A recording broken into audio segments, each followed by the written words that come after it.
Oh boy, it's overexposing. How do I adjust that? Oop.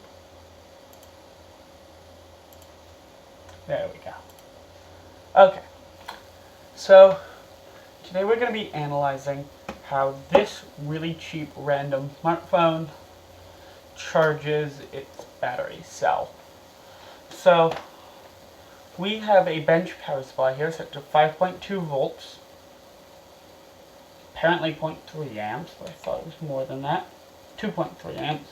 The phone's only taking 0.3 amps right now. It was taking a lot more earlier, and it's still at 0%. The phone was taking about an amp earlier, which is probably the complete charging speed capable of this phone because it came with like a 1 amp charger and it's a very cheap random phone. It's one of those like, it's basically like a burner phone. They're fun to mess around with and they're like 20 bucks. This one you can even root with like a King root. A lot of the newer ones you can't even root anymore, which is no fun. But yeah, this was. They're just kind of fun to mess around with, and they cost very little. Anyway, so this battery is completely dead.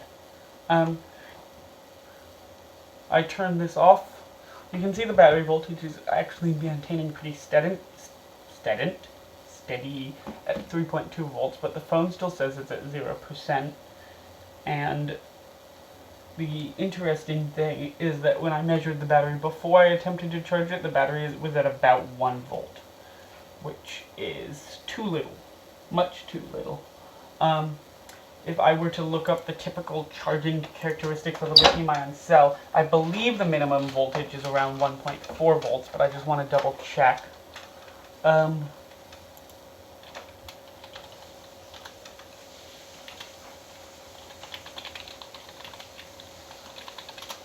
So if we look at a charging curve, which you can't see, for lithium-ion cells, then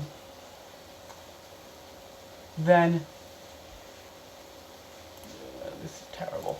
Here we go. No, this is terrible as well. 4.2 volts is the max, and this is just not helpful. Oh, this is helpful. This says about 2 volts. Is like a real minimum. Like it starts to drop off hard. Like it starts to drop off hard at around 3 volts. And then at 2 volts it basically disappears from the graph. So, I mean, even 3.2 volts is still not a great charge level. And the fact that the phone is no longer accepting much power is not a great sign. The other thing that I tried to do was I tried to trickle charge the cell manually. And that didn't have much of an effect. Except maybe it did, because earlier I left the phone charging for several hours and the battery's voltage was still at 1 volt. And then I tried trickle charging the cell to 3.2 volts. And the bench power supply said it was putting in 0 amps, but as soon as I went to film this video and I was charging the phone, the battery's voltage has maintained pretty steady at 3.2 volts, which means that it may have actually done something. Okay, so the other thing, I wish that because I was zoomed, I wish I could move the frame. I need to find a better camera app at some point. I'm filming this at 1080p on some random Android phone at like 2 times the zoom. So it probably doesn't look like a great quality, but it allows me to do some neat framing stuff. Theoretically. Because with the zoom I should be able to pan around the shot. But, you know, this app doesn't let me do it. And really the main reason why I'm zooming is because I need the phone out of my way, so I need to mount it pretty far away. Anyways, you can see the voltage has actually risen to 3.3 volts, which means the phone might actually be working now, which is very interesting. The other interesting thing is that this phone, the charging port, the springs on it failed. So I have one of these magnetic chargers that don't have springs, because the normal cable won't stay in.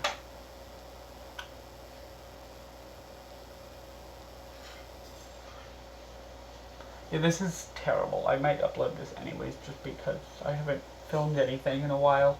But this is just terrible because it seems to actually be working now. I thought we were going to talk about like failed lithium-ion batteries, and it's actually working. Because the voltage is rising. Well, basically, maybe trickle charging it actually helped. These two wires just kind of jammed back there. Between the cell and the contacts of the phone. And I had to put, there's a metal plate on the back of the back cover with this phone. It's a very weird designed phone. The buttons, it's an LG phone, so the buttons are on the back.